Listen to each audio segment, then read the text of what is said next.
have a moniker, the National Forest Serial Killer. Oh, really? Mm-hmm. I think I prefer the Beast of Blood Mountain. A killer perversely proud of his crimes. I set the record. I'm the oldest serial killer in American history. Isn't that amazing? He lurked in the woods, preyed on hiking trails, and displayed the evil that can be found in the wilderness of the human mind. I'm your worst nightmare, David. Gary Michael Hilton is talking about his crimes for the first time ever. After ignoring innumerable requests from every kind of person in the world, it's time to break my silence. And he'll be confronted like never before. Now, you keep pointing to robbery, but was that just an excuse to torture and kill people? Torture and kill people? Yeah. Hold on. Torture? I didn't torture anybody. Kidnap people, chain them up in your car, beat them to death, you rape them. Most people would regard that as torture. No. Where are we going with this? Well, I think we're going to the mind of a psychopath. A psychopath. Devoid of empathy, mercy, or decency. Narcissistic. Psychotically so. You're nuts. I killed him with it. I killed him. Now awaiting a death sentence in Florida, Hilton says he's finally ready to come clean. I'm going to give you a news scoop. I did it. I'm confessing to a murder on camera. And reveal what really happened to his victims. She said something that really grabbed me. What'd she say? It's the last chapter of an American crime saga. Do you hate women? Yes and no. Yes. And our last chance to look inside the mind of one of the country's most terrifying serial killers. You have the power to haunt our dreams. Yes, Turn them into nightmares. Do you enjoy having that kind of power over us? You know, in a perverse kind of way, I do.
By now, I've come face to face with my share of killers. They've been deranged, troubled, violent.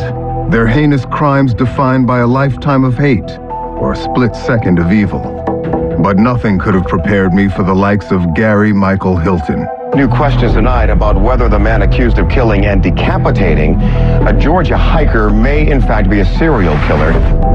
In 2007, at the ripe age of 61 years old, Gary Hilton made national headlines by launching a shocking murder spree in an unexpected crime scene, the sprawling wilderness of America's national forests.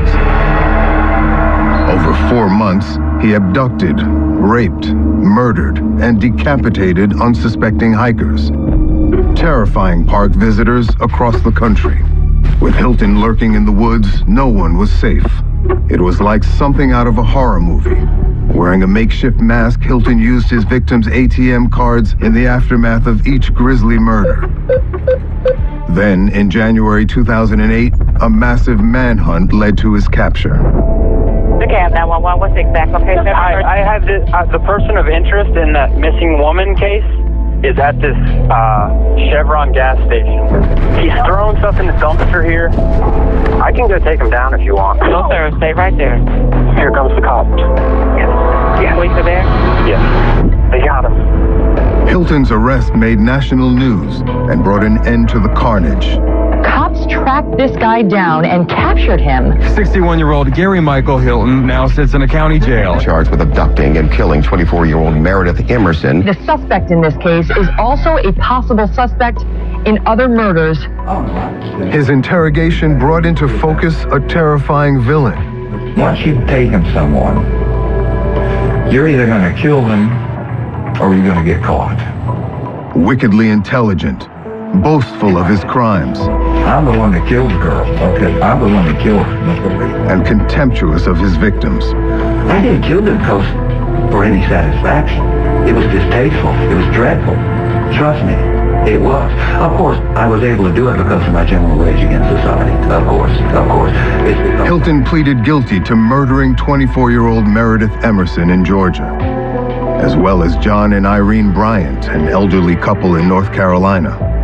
He was also tried, convicted, and sentenced to death for the murder of 46-year-old Cheryl Dunlap in Florida, a crime to which he has never confessed, until now. Today, he awaits execution after more than a decade on Florida's death row. But questions remain about Hilton's terrifying rampage. Many only he can answer. At 61 years old, he claims he became America's oldest serial killer. What caused him to snap? Why did he do it? Are there other victims? Despite all the attention, Hilton has never before spoken to the media. Okay, so the clock starts now. 10:42. Good. We have exactly 60 minutes. It was my first interview with a murderer sentenced to die. After all these years, why did Hilton finally want to talk? And what would he now reveal?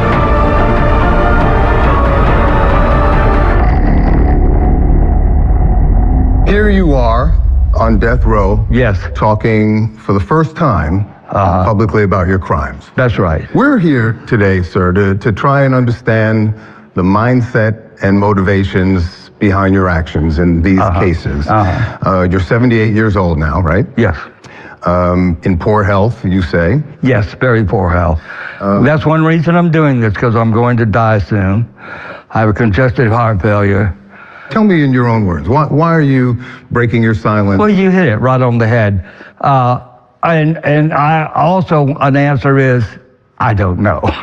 All I can say is, it's time. After 17 years, after ignoring innumerable requests from every kind of person in the world, it's time. That's the way I feel. It's time, after 17 years, to break my silence.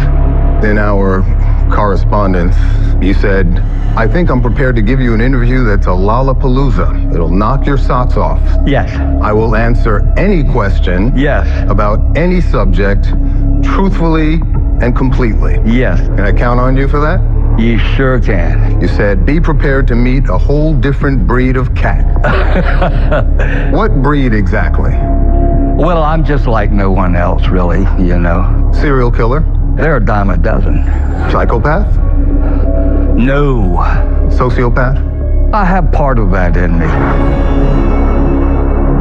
In the years since his murder spree, Hilton's infamy has seemingly only grown. He's been the subject of documentaries and internet lore. This is the case of Gary Hilton. His crimes spanned 3 states and millions of acres of pristine national forests and terrorized hikers everywhere. What did you think when the media dubbed you the National Forest serial killer? I think I prefer the Beast of Blood Mountain. The Beast of Blood Mountain. Does that give you a sense of accomplishment? No. Bound by chains and shackled to a violent past, Hilton may look different now after 12 years on death row. But he's about to give his first interview ever and open a window into a mind deranged since childhood. From a child, a little child, I was always fascinated with death and destruction and guns and war. As a child, at 5, 6 years old, constantly, I've just always been fascinated with it. Born in Atlanta and raised in Florida by his mother and stepfather, Hilton's troubled and violent mind was evident as a teenager. 4 minutes into the police interrogation, you call yourself a sociopath. You remember that? You said, I'm a sociopath. And I'm like what they call an antisocial. That's the new name for it, an antisocial personality. In my day, it was called a sociopathic character disorder. Were you diagnosed as a sociopath? As a matter of fact, I was. At age 14, Hilton fired a shotgun at his stepfather, nearly killing him. Authorities ordered a mental evaluation.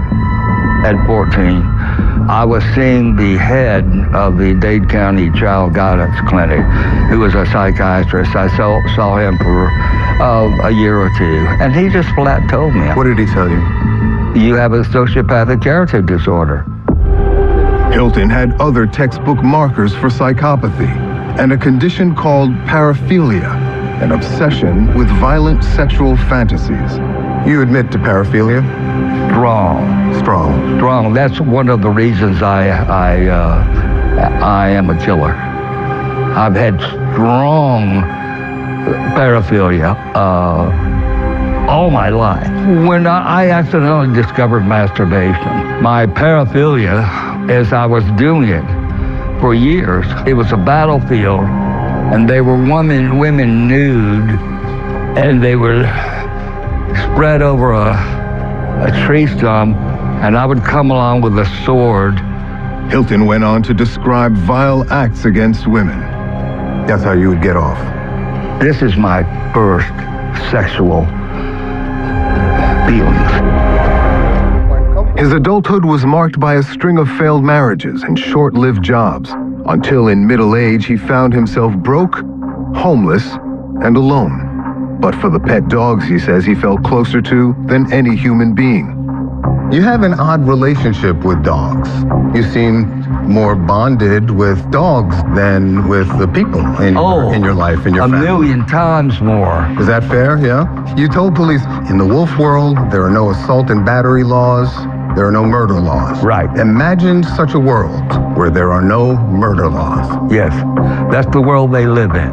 But in reality, in the real world, you're not a wolf, you're a human being, and she's an innocent stranger, so why murder Meredith Emerson? Yeah, that's a good question. It's a good question. What's the answer?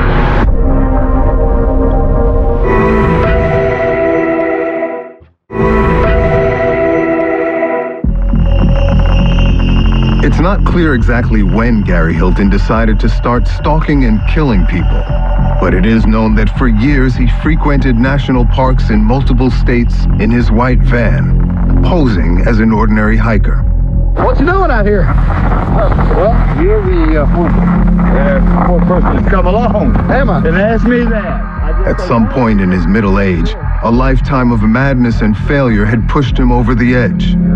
Outside of crime, your life is utterly unremarkable. That's true. Is that fair? A complete abject failure, a nothing, a nobody who never achieved anything, that never followed through on anything, who is a failure at everything. Except killing. Well, that started when I was 61. In January 2008, Hilton was scouting the trails of Georgia's Blood Mountain for human prey. He was armed with a bayonet, a police baton, and a friendly red retriever named Dandy. Chattahoochee National Forest. 750,000 acres of thick woodlands in the North Georgia mountains. At what point did you first spot Meredith? Can you remember? Yeah, I was coming down off the Blood Mountain Trail, and she was just coming up, and she had stopped and opened up her little collapsible dog bowl.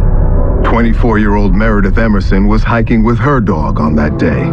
The recent University of Georgia graduate was just settling into a new career and a bright future when she crossed paths with evil. She fit the profile? Single woman? Definitely good looking. Single woman? Yeah, with good a looking, dog? young, and everything. Unlikely to resist, or so you thought? You told police that your MO was to lurk and sometimes watch with binoculars from a distance, just like a hunter would. Yeah. The Blood Mountain Trail is the most used day hiking trail in the state of Georgia. So on the one hand, that makes it an excellent hunting ground. On the other hand, it makes it no good because there's so many witnesses. You positioned yourself at the intersection of two trails, right? No, I was just coming down off the trail and boom, there she was. At what point did you decide she was the one you were going to strike? I'd already decided the instant I saw her. Closing the distance to Meredith on the trail was easy with the help of Hilton's dog, Dandy. You deploy your unwitting accomplice, Dandy, right? The icebreaker? I mean, you can't help but not use him. He's so lovable and everything. Well, you told police that was part of the strategy. You see, it's reverse anthropomorphism. Rather than assigning human qualities to an animal, they assign animal qualities to humans. So he's got his laughing, lovable golden retriever. He must be okay. Right. Reverse anthropomorphism. Some men use dogs to meet women that way. You use your dog to meet victims that way. It worked on her, right? Now you're walking up towards the summit on the trail in close proximity. The presence of so many other people on the trail didn't dissuade you? I'm telling you, it should have. I walked up the trail with her for a ways, and several people saw me with her. Right. And as a matter of fact, one guy, and it turns out that he was law enforcement. Yeah. One guy said, "Are you with her?" And I said, "No." That should have killed it right there. Moments later, alone with Meredith on the trail, the former Army soldier brandished his bayonet blade and prepared to strike. But subduing her wouldn't be nearly as easy as he expected. Meredith Emerson was trained in martial arts and ready for the aging maniac. You confront her with the bayonet. She attacks the weapon. She shocked me. She had real quick hands, and she grabbed the knife blade. She cut her hand slightly. Like I said, the bayonet was not sharp. She grabbed it, and I was so slack, I was like lollygagging around. Didn't have a good, firm grip on it. And she twisted it right out of my hand. So she disarms you. But she loses control of the bayonet, too, at the same time. Now you know you've badly miscalculated. You resort to your second go-to weapon, the police baton. And she just proceeded to grab the baton and took that out of my hand. So now you're getting your ass kicked by a girl in the woods. No. Sounds like it. Not at all. Really? I sensed at this moment that pressing Hilton might help reveal just how prideful and heartless he is.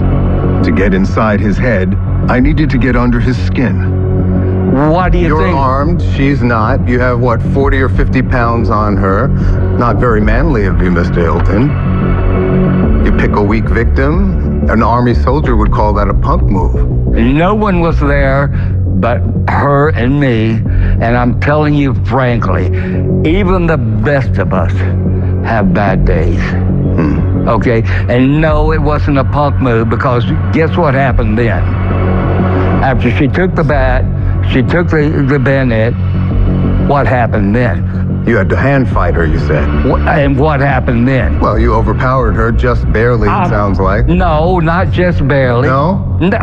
Where did you get that at? Well, you said to the police, I had to hand fight her. I probably have multiple fractures in my right hand. Yes, that's right. I still couldn't get control of her. She would feign or pretend that I was in control and then start fighting again. So I had to hit her a number of times. Straight punches to the face or the head. Right, but I had control of her. I had her with my left hand the whole time. So what happened? I beat her ass. Can I ask you this? Empathy, mercy, decency, did those ideas ever register with you at all? Yes. I have 4 different personalities. A soldier, a scientist, an artist, and a comedian. Hilton says he has multiple personalities, to which he ascribes 4 respective professions, though he is qualified in none. The soldier and the scientist, they're totally rational, unemotional. The artist is concerned with textures and feelings and emotions, and the comedian wants to make people happy. The soldier personality is emotionalist. Kill them all, let God sort them out. That's the soldier mentality. Is it possible that all that talk about being an Army soldier was delusional on your part? No. No? No. I've been tested too many times. I've been in too many fights for over 20 years. Hilton forcibly abducted Meredith Emerson and chained her to the chassis inside his white van. While Meredith languished, a massive search was underway to find her that garnered widespread media attention. But the scale of the crime scene, nearly 1 million acres of Georgia's Chattahoochee National Forest, was daunting. No trace yet of a missing 24-year-old Gwinnett County woman. We were there from sunup to sundown. Meredith Emerson could do anything. If anybody can survive this, she can. We haven't found anything here yet. The community rallies. Yeah, I thought this would just pass unnoticed. Just another hiker missing in the mountains, man, no big deal. Maybe a paragraph in the paper. Good grief. Suddenly, the investigation was blown wide open. Police pick up a digital trail as Meredith repeatedly sends Hilton to ATM machines with the wrong PIN number, signaling his location. Hilton is publicly identified as the prime suspect, last seen by witnesses with Meredith Emerson alive. The race is on to rescue Meredith and apprehend Hilton. It is going to be a white male between the ages of 50 and 60 years old. But the next discovery would change everything. The body of 84-year-old Irene Bryant was discovered on November 9th in the North Carolina woods, and her husband, 80-year-old John, is still missing.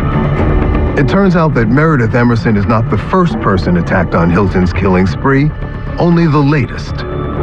You never intended to let her go. Never. Now you keep pointing to robbery, but that sure seems like a pretext for what you described as paraphilia. Was that just an excuse to torture and kill people? No. Torture and kill people? Yeah. Hold on. Torture? I didn't torture anybody. You kidnap people, chain them up in your car, you beat them to death, you rape them. Most people would regard that as torture. No. Where are we going with this? Well, I think we're going to the mind of a psychopath. A psychopath? Devoid of empathy, mercy, or decency. Narcissistic? Psychotically so. You're nuts. I'm nuts. Yes, you are nuts. Okay.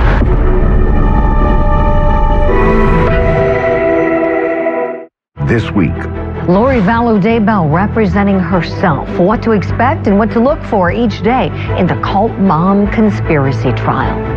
Opening statements with Julie Grant. Mornings at 8/7 Central on Court TV. The NWSL is on Ion. Barbara Banda and the Pride battle the Spirit.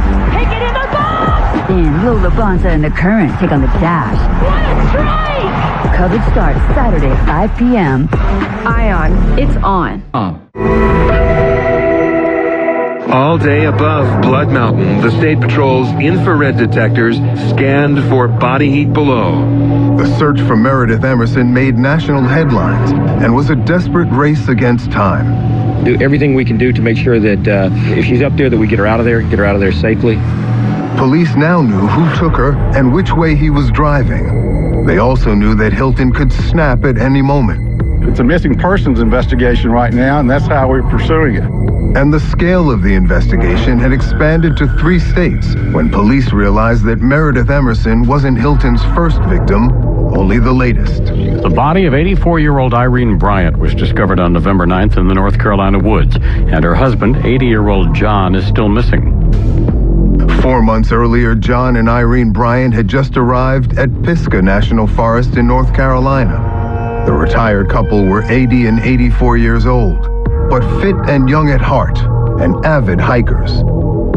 But on this day, the Bryants walked onto the trailhead and into an ambush. 61-year-old drifter Gary Hilton was armed and lying in wait.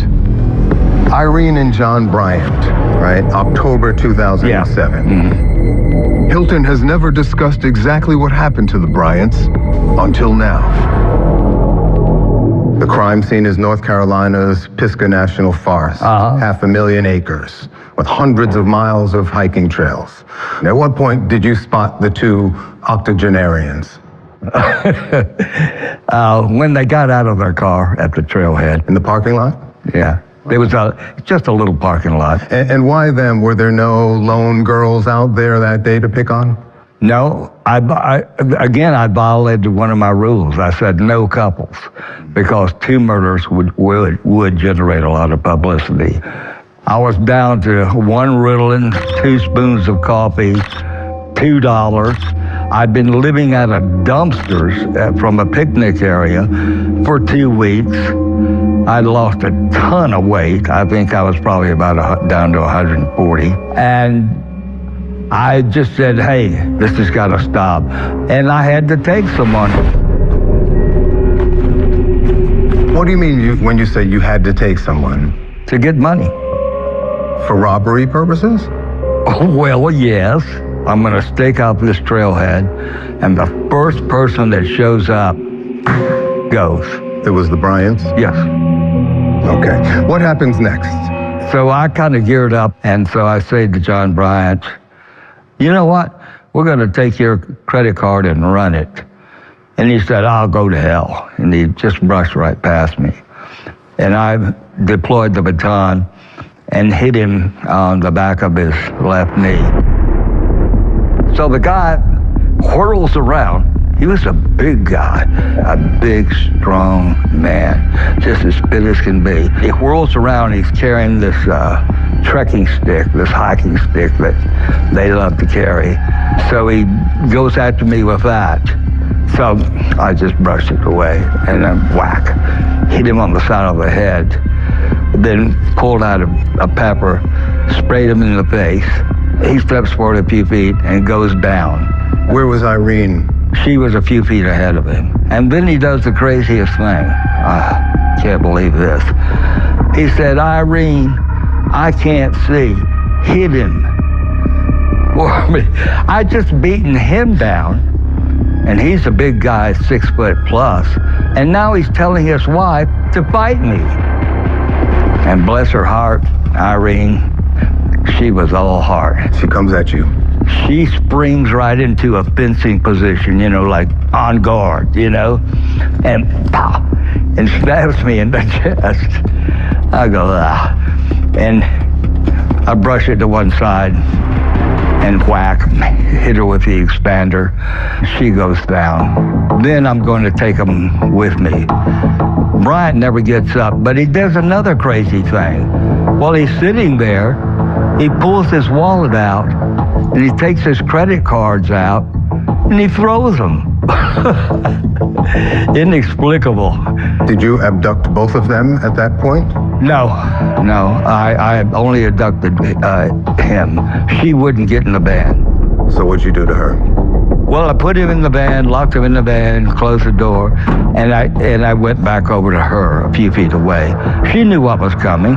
And she said, I'm not getting in the van. The police always tell you, don't get in the vehicle. You're as good as dead. And she says, I'm not getting in the van. I gave her my Dirty Harry voice. I said, you're not getting in the van. She said, no. And I immediately laid into her. I beat her, and her blood blew up.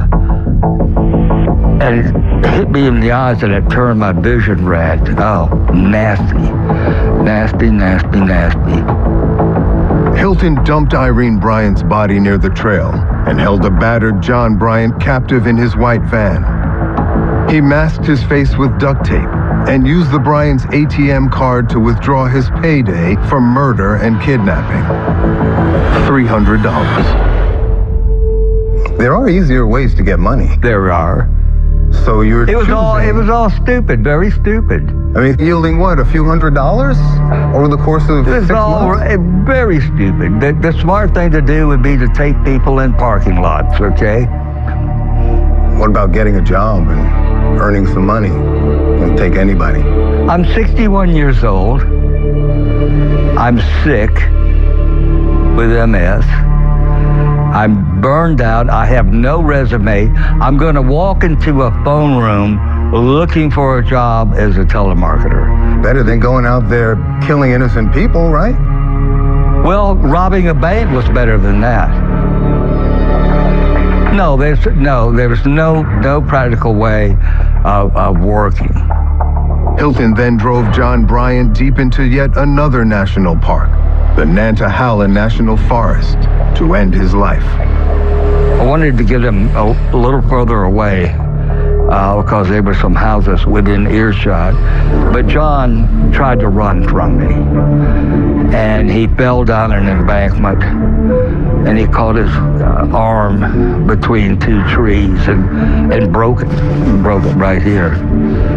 So I tried to get him up, and he couldn't get up like that. So, I had the pistol in my pocket. I just shot him in the side of the head, through and through shot. John and Irene Bryant left 4 children and 11 grandchildren behind. For the next few weeks, Hilton was in between murders, what criminologists called the serial killer's cooling off period. Can you explain to me what happens in your mind in that cooling off period? I'm putting the future out of my mind. I have future foreshortening. I just get up every day and go hiking. You're not thinking about it at all? Trying not to. Is the appetite for it rebuilding over the course of the weeks in between? There was never an appetite for it. Well, how can that be? Because I told you, as soon as I started this, I said no. Well, why didn't you stop then, as soon as you started it? Well, I didn't see any alternative. What do you mean? That's what I mean. And if that sounds illogical, well, that was my state of mind. Your mindset was that you couldn't see a way forward without continuing to kill? Yes. Just weeks after murdering the Bryants in North Carolina, Hilton was yet again broke and out for blood. He had made his way to Florida's Apalachicola National Forest, 1,000 square miles of dense woods, and set his sights on a nurse and Sunday school teacher named Cheryl Dunlap. She was walking on the trail. She was walking. Now, you've never publicly told exactly what happened there, right? No, I haven't. And that case currently is under appeal. As a matter of fact, it hasn't been finally adjudicated. But hey, I'm going to give you a new scoop.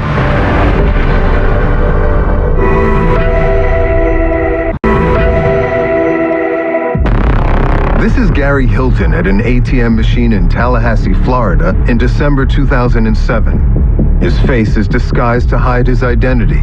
He's robbing his latest victim. But that is the least of his sins.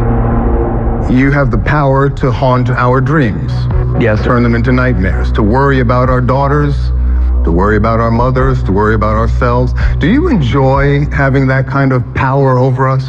In a perverse kind of way, I do. The woman I killed in Tallahassee, that I have my current destiny for, she was a devout Christian and a real wheel in the church. Cheryl Dunlap. Yes. Now, you've never publicly told exactly what happened there, right? No, I haven't. And that case currently is under appeal. Right. As a matter of fact, it hasn't been finally adjudicated. But hey, I'm going to give you a new scoop. I did it. So there you have it. You did it? Yes, I'm confessing to a murder on camera that I've never had before. You murdered... So I'm giving you something, David. You murdered Cheryl Dunlap. Yes, I did it. I did it. And I'll be glad to tell anyone I did. After committing a double murder in North Carolina in the fall of 2007, Hilton fled one massive crime scene for another, arriving in Florida's Apalachicola National Forest. Yet again, Hilton found himself broke, hungry, and hunting for a human target. He was living out of his van and living out a fiendish killing spree. Where did you first spot her? In the Leon Sinks recreation area, on the trail. Mm-hmm. Did you follow her? I staked out the trail and I had binoculars. I was covered with a mosquito net. I see. For camouflage. Now, this is part of the Apalachicola National Forest, another enormous stretch of 1,000 square miles. It's about 40 by 40 miles.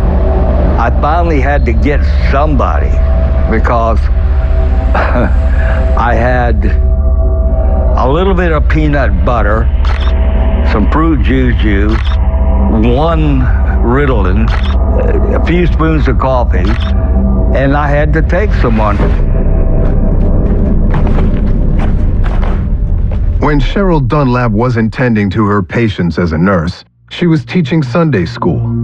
But on this day, she was simply enjoying a walk in the pristine national forest. Hilton kidnapped and held Cheryl Dunlap captive, just as he had done to other victims, keeping her for days bound by chains to trees and inside his van. After using her ATM card to steal her money, he decided to end her life. But first, he would toy with her. I put all her stuff together that I'd taken, her car keys and her cell phone and everything, and said, I'm going to let you go. But first I'm going to go into town and run your credit card just to make sure it's good. Did she seem hopeful? Did she believe you? I believe so. Okay. Tell me, how did Cheryl die? I said, come on, let's go. I'm going to train you to a tree. And I have a chain and a lock. And she grabs it and goes right down and to put it on herself. She was already used to the drill. And I kind of had a feeling that she was going to try to not click that lock. You know what I mean? Just pretend it was locked. And as soon as she was down there and with her back to me, I had my pistol in a fanny pack there, a little .22, and I pulled it out and shot her in the back of the head. Hilton then dismembered her head and hands and burned her body.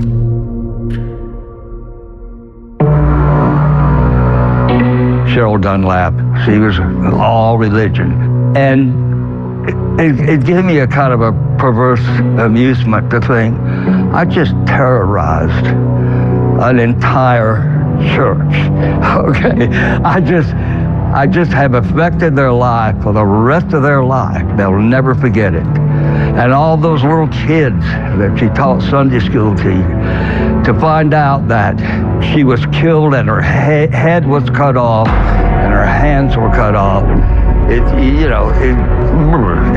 could haunt them, and well, it will scar them for the rest of their lives. Yes, right.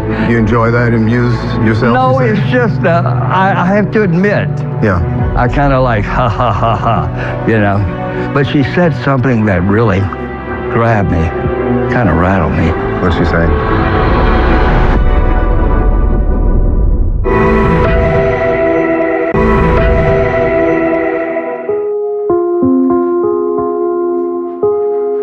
Cheryl was sitting here and the girls that we mentored together were running through the room and they were smiling and laughing, and Cheryl had the biggest smile on her face. She was so proud of them and she loved them so much. She had her scrubs on. I love that picture because it was Cheryl. Cheryl Dunlap had lived a life of service. There's probably not a day that goes by that I don't think about her. No. Because she was really, we were like, in each other's lives, in a deep way.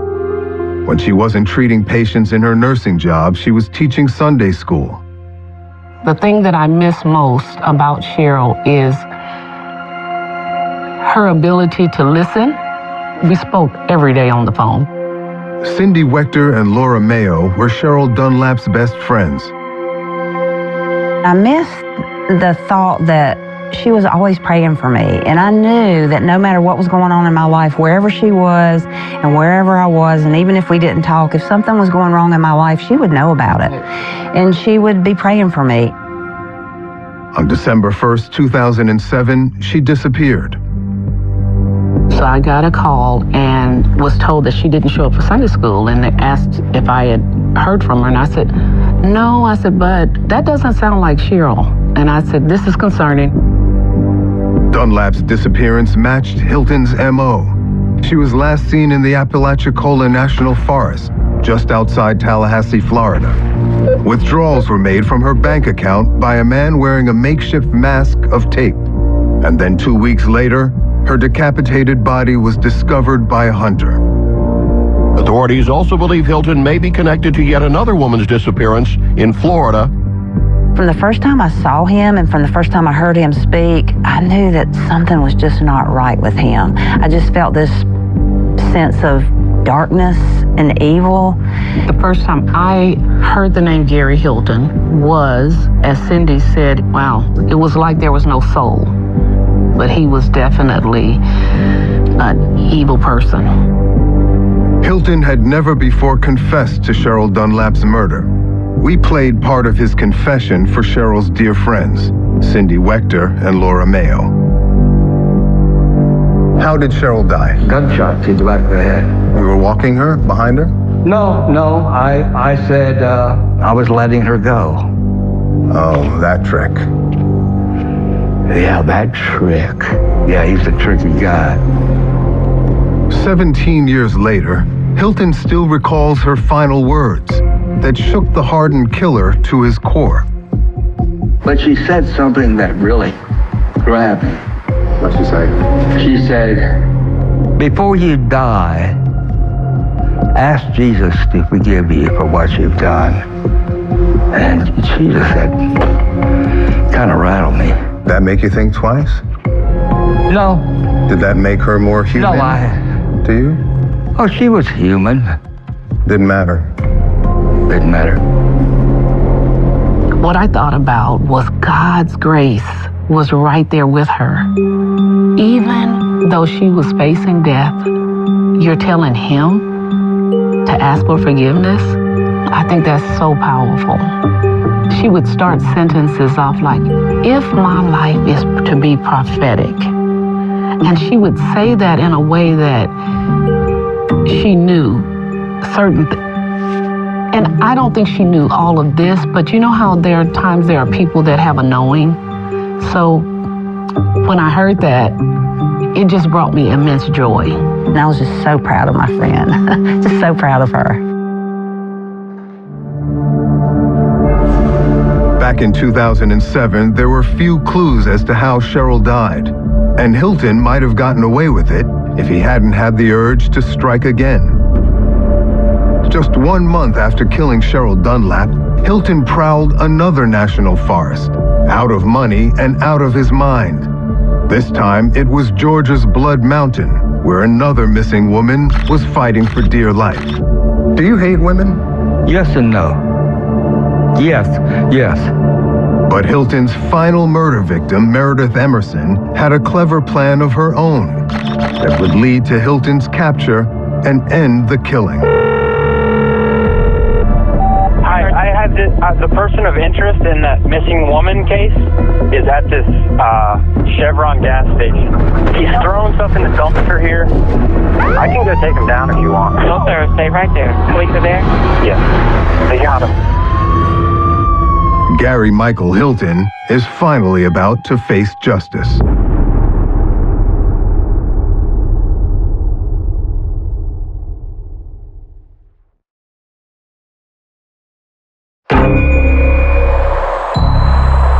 He lurked in the woods, preyed on hikers, and says he became America's oldest serial killer. I was always real good to my victims. Until you bludgeoned them? Until they either shot them or bludgeoned them. Once you've taken someone, you're either going to kill them or you're going to get caught.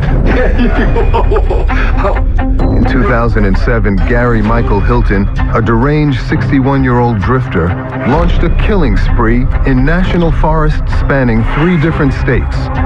John and Irene Bryant had been slain in North Carolina. Cheryl Dunlap was murdered in Florida. And on New Year's Day in 2008, a young woman named Meredith Emerson went missing on Georgia's Blood Mountain. You never intended to let her go? Never. Right. Now, Hilton's talking for the first time ever about his murderous midlife crisis. I'm going to give you a news scoop. I did it. Making news with a murder confession. Yes, I'm confessing to a murder on camera that I've never had before. And opening a window into the mind of a madman. Outside of crime, your life is utterly unremarkable. A complete abject failure. Except killing.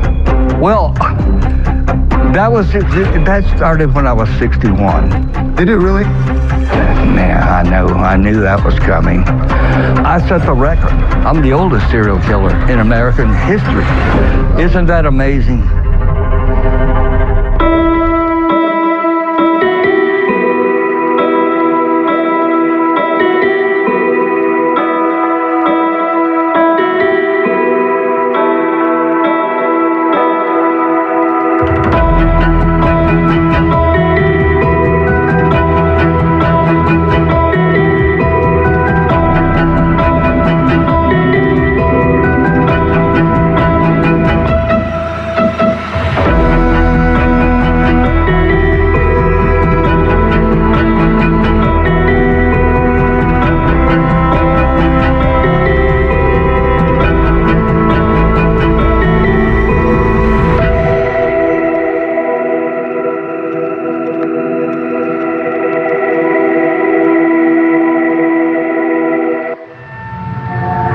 On New Year's Day, 2008, 24-year-old Meredith Emerson went for a walk on a mountain park trail and crossed paths with evil.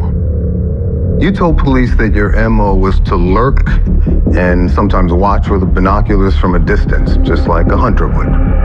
Yeah. And were you doing that on this day? No, I was just coming down off the trail and boom, there she was. Meredith fiercely fought the attacker, but Hilton overpowered her and chained her inside the white van he lived in. And thus begins 4 days of living hell for Meredith Emerson. No. Yes. Sitting across from Hilton on Florida's death row, I'm staring at a real-life paradox. He's happy to admit to serial murder, but protests being characterized as inhumane. She had a good time. No, she didn't. Yes, she did. No, she didn't. David, I was there. I know, I knew you were there, but you were in Gary Hilton world. In the real world, she was being tormented and tortured. She was not tormented and tortured. They fight, and then they submit. Right. And a lot of it is because of me. I reassure that it's going to be okay, but just quit fighting or you're going to get hurt. 17 years ago, when he was interrogated, Hilton told police he had a magical ability to comfort and lull his victims into submission, and he still stands by that claim. All of my victims fought me initially, but I quickly gained control, and then they all became strangely submissive. That's because of my power. I could put them at ease. She's stuck in your van, chained to the chassis? No. She was unrestrained 90% of the time. Only during transit was she restrained. You had a collar on her neck? I'm telling you, we had a relaxing time. I gave her books to read. She would read them and everything. She wouldn't eat anything. I kept trying to. No. You're so delusional that you think she was having a good time. Oh, well, she wasn't being tortured. You told police she was not having a bad time at all, enjoying herself. I could tell that. Well, in the sense she did. The advice to people if they're abducted is to engage your abductor and to make yourself a person to them. Hilton offered police this advice for anyone being held captive. Tell them about your family, what your dreams and hopes and plans and schemes are, because the abductor is psychopathic. He's looking at you in a human way. You want to make yourself a human. Turns out that's exactly what Meredith Emerson tried to do in the clutches of the madman. But the cruel irony is lost on Hilton. She would joke. This is her engaging you to try and save her life. David, you are talking through your ass. You might be telling yourself that to make yourself appear less evil, but she was not having a good time, Mr. Hilton. No, I'm not. Less evil. I'm your worst nightmare, David. You're not trying to appear less evil. No. Here she is fighting for her life, heroically, valiantly. That meant nothing to you in terms of empathy, mercy, or decency, did it? Not at that moment. I was always real good to my victims. I treated them good. You think so? I know I did. Until you bludgeoned them? Until they either shot them or bludgeoned them, yeah. But you have 0.0 empathy. First chance you get, you rape her. Yes. Paraphilia? That was, yes. Paraphilia is a fixation on sexual sadism, a condition Hilton admits drove him to rape Meredith Emerson, and yet he denies both the brutality and the gratification of the act. I didn't enjoy it. I just did it because I planned it. Come on. No. You expect anyone to believe that? Yes. You also told the police that you didn't force her. No. That seems ridiculous. You're forcing this whole circle. Oh, it was a rape, make no mistake, but I didn't physically overpower her or anything. No trace yet of a missing 24-year-old Gwinnett County woman. All day above Blood Mountain, the State Patrol's infrared detectors scanned for body heat below. But there's still hope for Meredith Emerson as news crews and search teams descend on Blood Mountain. We heard that there was a missing hiker January 2nd. It was in an area within the jurisdiction of my unit. Detective John Cagle of the Georgia Bureau of Investigation got the call to find Meredith Emerson.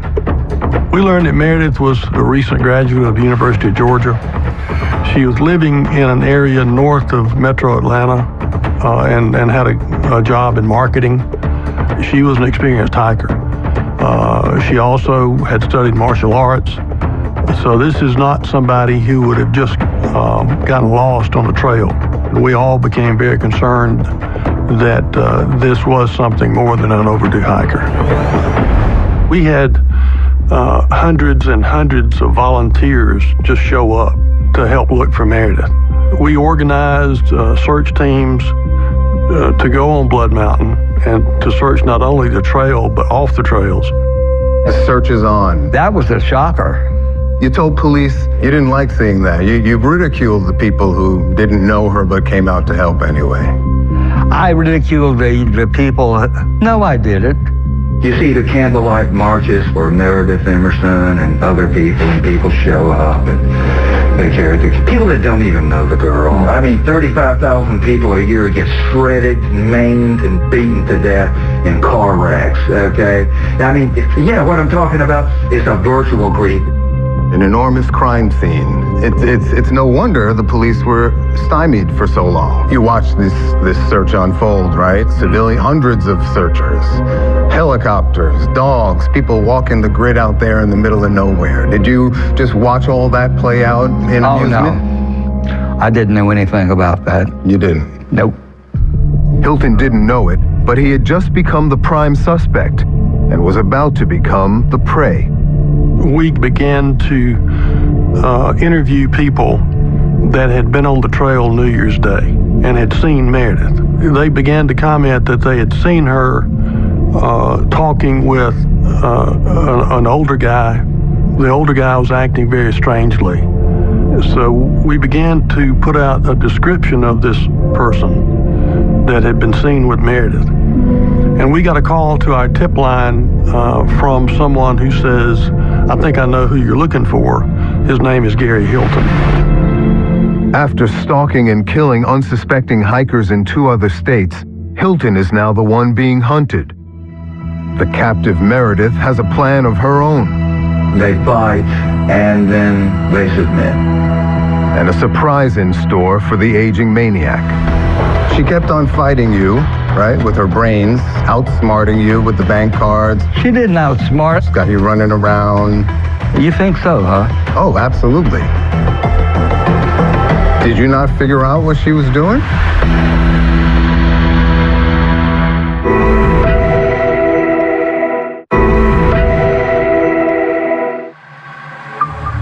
In the days after Meredith Emerson's disappearance on New Year's Day 2008, police are on the brink of finding her and her captor, Gary Michael Hilton.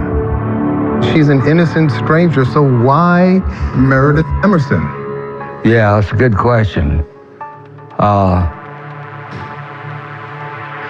It's a good question. What's the answer?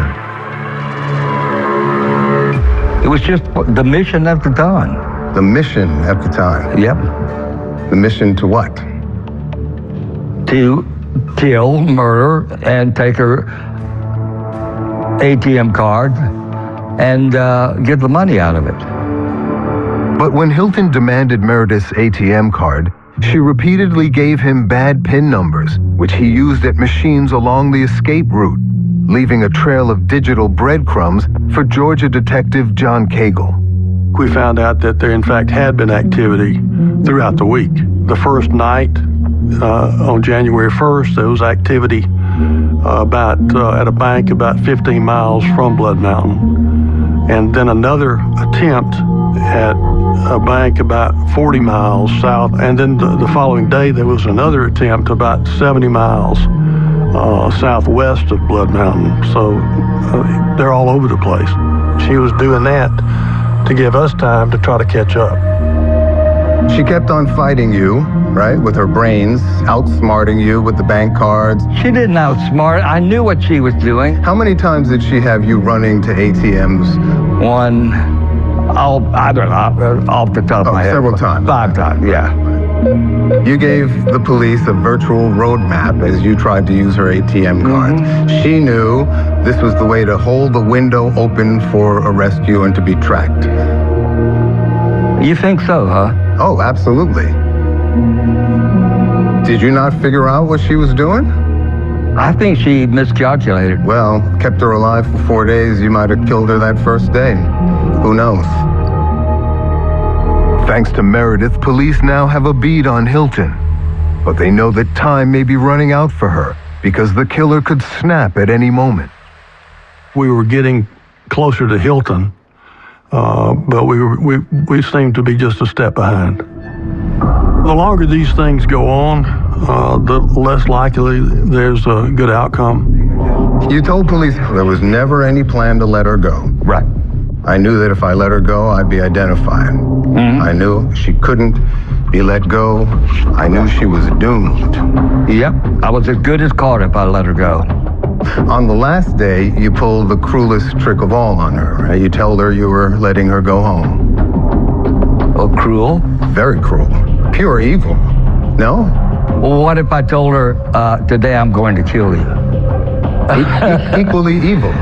Equally evil? Yes. You tie her to a tree, you bag up all her stuff, and now it's the iron bar, right? Yes. Solid iron bar. Struck her with that. Yes. She said, no, let me go. Yes. You remember that? Mm-hmm. Put her hands up. Yeah. You keep striking her. Uh-huh. You'll see some defensive wounds to her hands. Oh, God, yes. Beat her into unconsciousness. Mm-hmm. And you say, I kept striking her to ensure she was dead. Yeah. You feeling anything at this point? Or yes. What are you feeling? Loathing. It's terrible. Beating someone to death is number one, it's a hard way to die, and it's a hard way to kill anyone. Oh, I wouldn't have done it if I had my guns with me. Did you ever consider not killing her? No. Not taking her? No. You didn't have to kill her. Yes, I did. If you didn't kill her, you wouldn't have to cut her up, right? If I didn't kill her, I'd have been caught. And then you decapitate her with what you describe as a standard serrated Bread knife. Bread knife. Why'd you do that? Because her hair is full of forensic evidence, including dog hair. Her hair is full of Dandy's hair, and they get DNA off dog hairs. You say you did that for forensic reasons, right? Yes, it's like a more common variety paraphilia. Because the filing a corpse is a telltale sign of paraphilia. No, you're barking up the wrong tree there. Sure? Positive. It was dreadful. I'd already told you, I couldn't even look. The fact that he had decapitated her, I asked him why, what was that about? And he said that he had done that for forensic purposes. And if anybody's ever met Gary Hilton, he did that because he liked it. Finally, police used Meredith's ATM smoke signal to hone in on Hilton and spread the word. The cab 911, what's the exact location? I have this, the person of interest in that missing woman case is at this Chevron gas station. The van is here, the dog is here, the red dog, and I saw the man's face, and I've been watching the news, and I know it's him, He's throwing stuff in the dumpster here. I can go take him down if you want. No, sir, stay right there. Okay. He looks like he's finishing up. You guys gotta hurry. Just hours after Hilton murdered Meredith, police tracked him down outside a gas station. Here comes the cops. Yeah. Police are there? Yeah. They got him. Brought to heel by a young woman who outsmarted a serial killer and lost her life in the process of stopping him. Meredith was not with him when he was arrested. We did not believe this was going to have a good outcome for Meredith. Hilton's arrest made headlines as hikers across the Southeast could breathe a sigh of relief. Gary Michael Hilton, of course, is the suspect who is now in custody. Cops tracked this guy down and captured him. 61-year-old Gary Michael Hilton now sits in a county jail. One thing I didn't ask you about, did you have to put something to keep her quiet, a gag, so to speak, or anything like that? Was she unconscious at that point? Never. She was hard to subdue. Prosecutors in Georgia cut a deal with Hilton for the sake of the victim's family. Tell police where he hid Meredith's remains, and the state will take the death penalty off the table. Cagle then set out to bring Meredith home from a remote location in the woods. I found her clothes first, and I began to just on my hands and knees began to push back leaves and brush next to the tree. And I went probably 15 feet, maybe 20 feet doing that until I was able to uncover the leaves that exposed her head. I had another agent with me, and I said, I told him to stay with Meredith because we're not going to leave her. The Emersons were finally able to lay their beloved and brave daughter to rest. They had a memorial service for Meredith in Athens, Georgia. And thousands of people came that didn't even know Meredith. Her friends, her family were all alike. They were all just good, solid people. And so it was a tough time for the family and the friends and the hiking community. But to authorities in Georgia, there were still unanswered questions. Why did Gary Hilton kill these people? And what set him off? Listen, I know as well as anyone, I'm a crime expert, and I know that serial killers never ever start when they're 61 years old. And they don't wake up and start killing people. It doesn't happen. So how do you account for that? Well, let me finish. It's never happened in the past, and it's never going to happen again. I set the record for, I'm the oldest serial killer in American history. And I understand that the probability, that I have been killing people before is perhaps 90%. you know. So I can understand someone not believing me, and trust me, nobody will believe me. My best friend of 10 years was visiting me a couple of weeks ago, and he still was not sure. My legal team is still not sure. You maintain, contrary to common sense and logic and statistics. Let me answer that with a saying that I've come up with. You must always leave room for the exception. So you maintain, you must always leave room for the coincidence. All these years later, Hilton remains perversely proud of his crimes. But this deranged serial killer's reign of terror is over. And now Gary Hilton is the one in chains and about to finally face justice. I believe he is nothing more than a bully and a weak-minded coward who preys on others.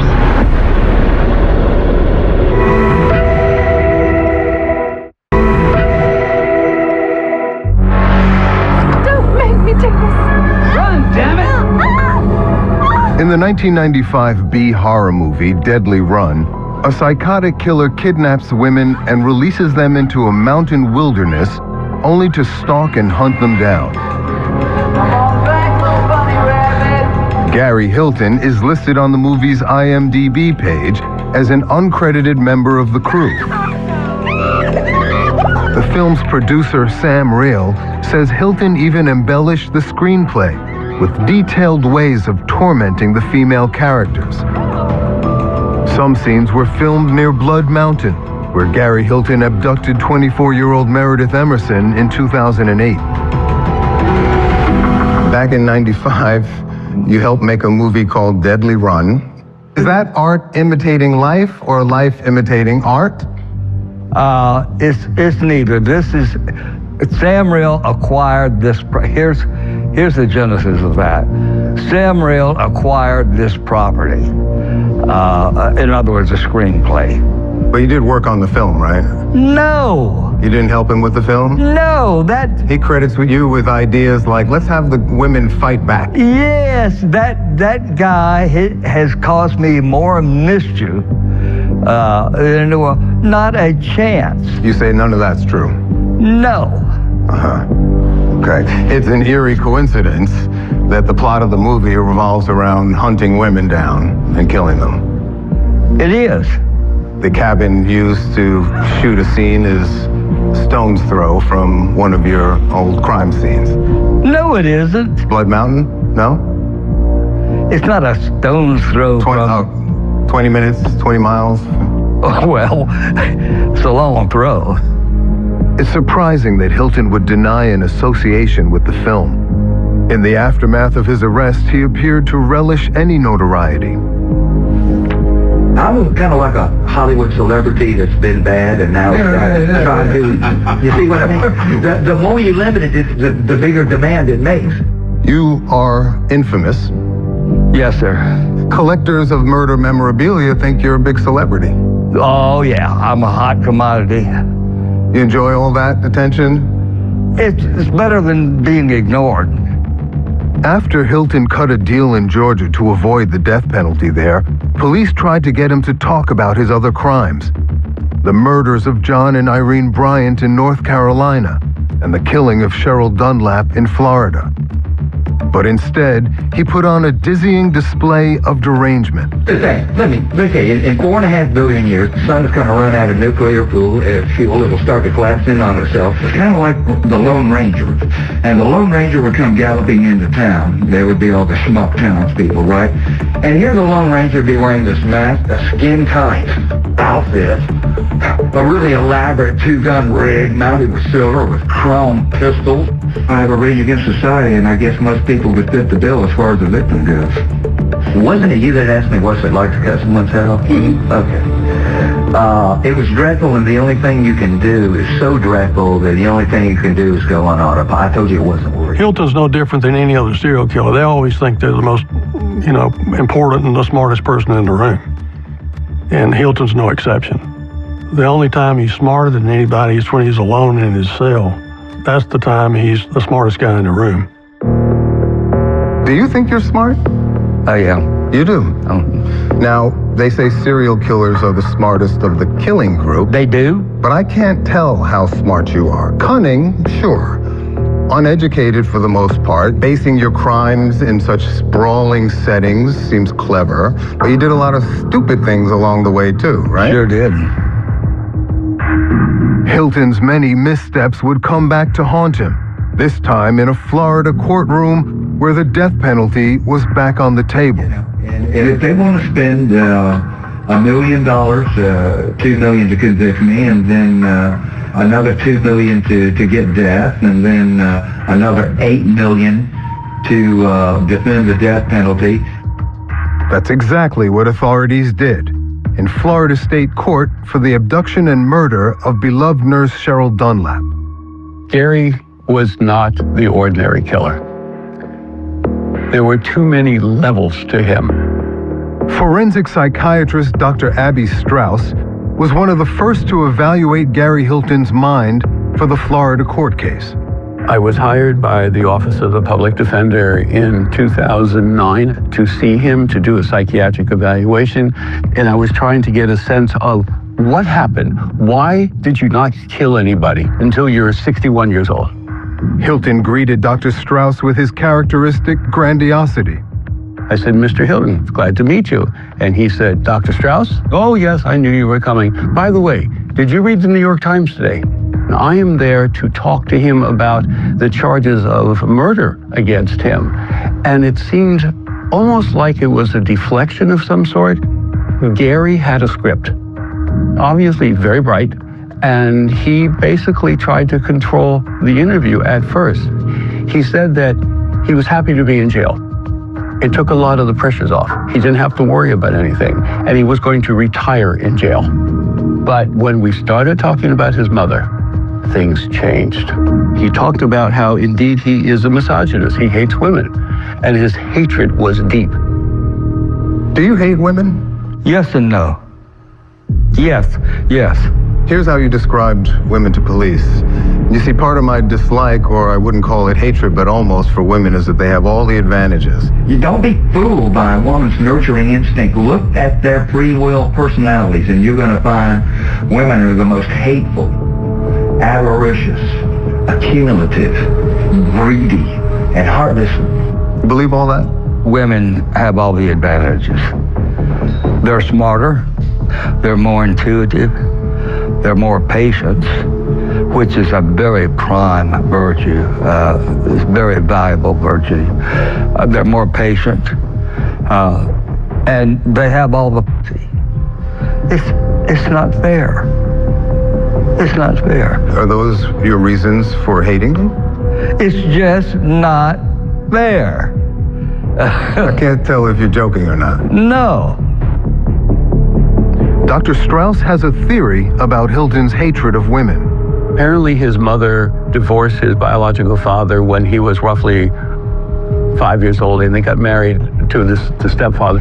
And it was not a good relationship. Gary said that his mother would speak to him about the importance of giving her new husband a good orgasm. How destructive to a kid who's trying to figure out life to have to live what he knows about his mother's orgasmic history. Strauss testified at the Dunlap trial. State of Florida versus Gary Michael Hilton. And presented his findings as a mitigating factor during the sentencing phase. A child can grow up with this emptiness inside of them. I got the feeling that the jury thought I was giving him a bunch of psychological BS. The evidence against Hilton was overwhelming. Your lawyers are presenting mitigating factors, which were underwhelming. And then the state plays videos of you post-murders, happy-go-lucky, basically celebrating. At one point you say, in a sing-song voice, I had to kill those bitches. I killed them with it. I killed them. Go to the park. Yeah. But first, I gotta go hide it somewhere else. Yes. You know, that was funny because Funny? This was after Cheryl. This is after. Yeah, it was funny because I wanted to delete everything on the camera. This is a digital camera. And I knew that you just can't hit the delete. I don't remember saying that, but it sounds like something I would say. It showed how devoid of remorse you were. Boy, you're on a attack. You've got me at a loss for words, David. In 2011, Hilton was convicted of first-degree capital murder in Florida, where he'll face the death penalty in the killing and decapitation of this woman, Cheryl Dunlap. He also pled guilty to the murders of Irene and John Bryant in North Carolina. Their family took to local media to express their outrage at the serial killer. He beat my mother to death. He shot my father in the head. He murdered two people for no reason other than the trophies of their clothes and the $300 he got from their bank card. The Bryant's children say they don't believe that Hilton is sorry. No empathy, no mercy, no decency. I think, let's not go that far. Although, let me tell you, Meredith is the one that really gets to me. She was 24 years old. I stole over 50 years of her life. She was such a great girl. Just graduated from a fine school, Georgia, and had a bright future. And I took it all from her. It's terrible. It was terrible. You said about Cheryl Dunlap, the community went absolutely nuts over this. Sure, she's a nurse and she teaches Sunday school to 5th graders, but you'd think I killed Mother Teresa. Hey, look, it's just another murder. So many, there's a million murders. This is how you're discussing the murder victim? You waxed poetic about Meredith and your regrets over her loss. And here, you're deriding Cheryl? It's just nothing. What do you... I don't know how to answer that. Having terrorized and taken the lives of others, Hilton is now about to reveal the one thing that terrifies him. You said death is like a roaring fire. It can induce a blind panic that will make you trample your best friend to get away with it. Very true. And Gary Michael Hilton is about to meet his fate. The idea of your own death still frightens you. Yes. You're 78 years old now, right? Time is short. I guess you could say that it is against me.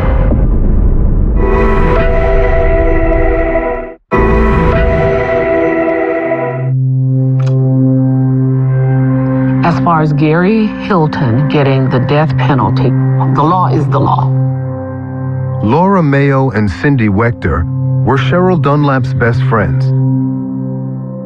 Cheryl's life was mercilessly cut short by serial killer Gary Michael Hilton in 2007. I know that my faith dictates that I forgive, but the fact that he got the death penalty is probably fitting for someone like him. He cannot hurt anybody else, and I hope that he can reconcile everything he's done with God.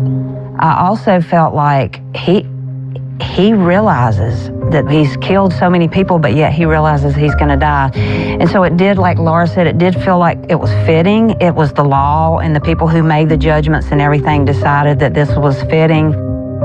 Back in 2008, Hilton taunted investigators and dared the courts to charge him with capital murder.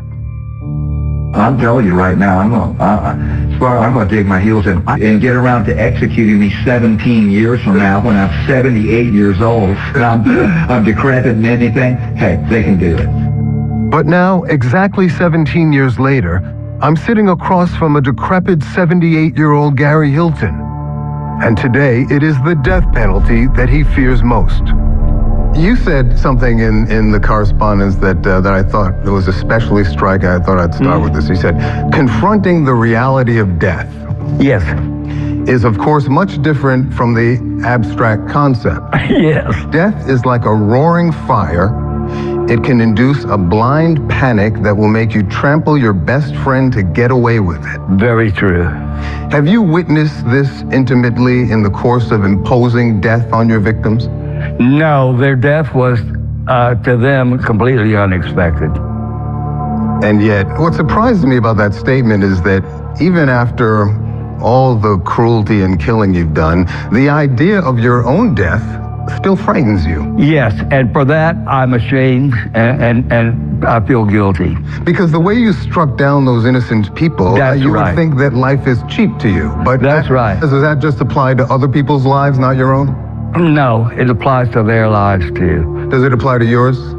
Yes, and when I say I want to live, well, they wanted to live too. I know they did, and I know what I took from them.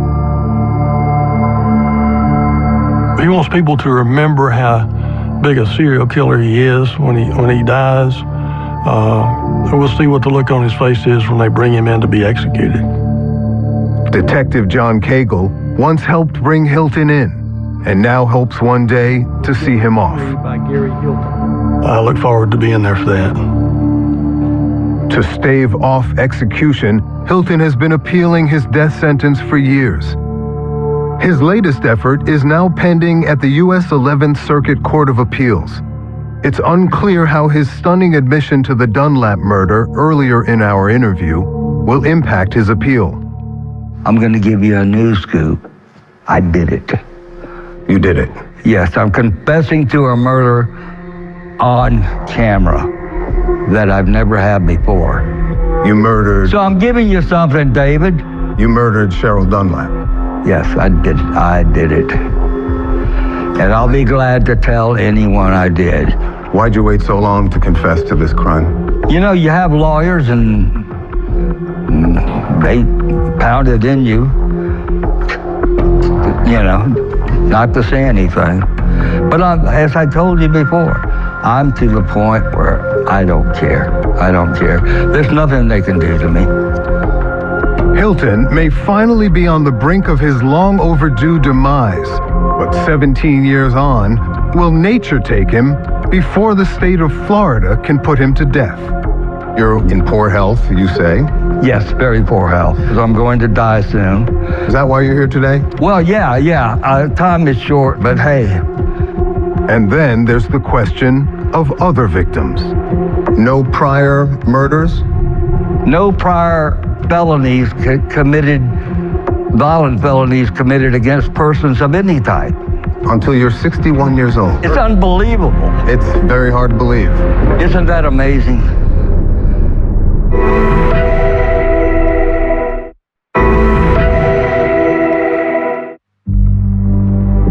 It's hard to imagine that Gary Michael Hilton's compulsion to kill started so late in life. And some in law enforcement suspect that Hilton could be behind similar unsolved murders. For former Georgia detective John Cagle, there's one outstanding case that hits close to home. The 2004 disappearance of Patrice Andrus, a hairdresser from Cumming, Georgia. Patrice had been abducted from her hair salon that she had. In his lengthy interrogation with investigators, Hilton revealed that he liked to visit beauty salons to hustle money for a fake charity. That's where that beauty shop comes from. So they're working on Saturday, and that's primarily... That's their day. That's when the owner is going to be there. That's the busiest time of the week on any beauty shop. It's Saturday morning. Do they tend to give up good money as far as all women in there? And, Patrice's remains were found near the same wooded area where Hilton hid Meredith Emerson's body. The remains of Patrice Andrus were recovered 3 miles from the Dawson Forest Wildlife Management Area. The loose connection to a beauty salon or a hair salon, and then the proximity of the forest where her remains were recovered, kind of reopened our thoughts. No prior murders?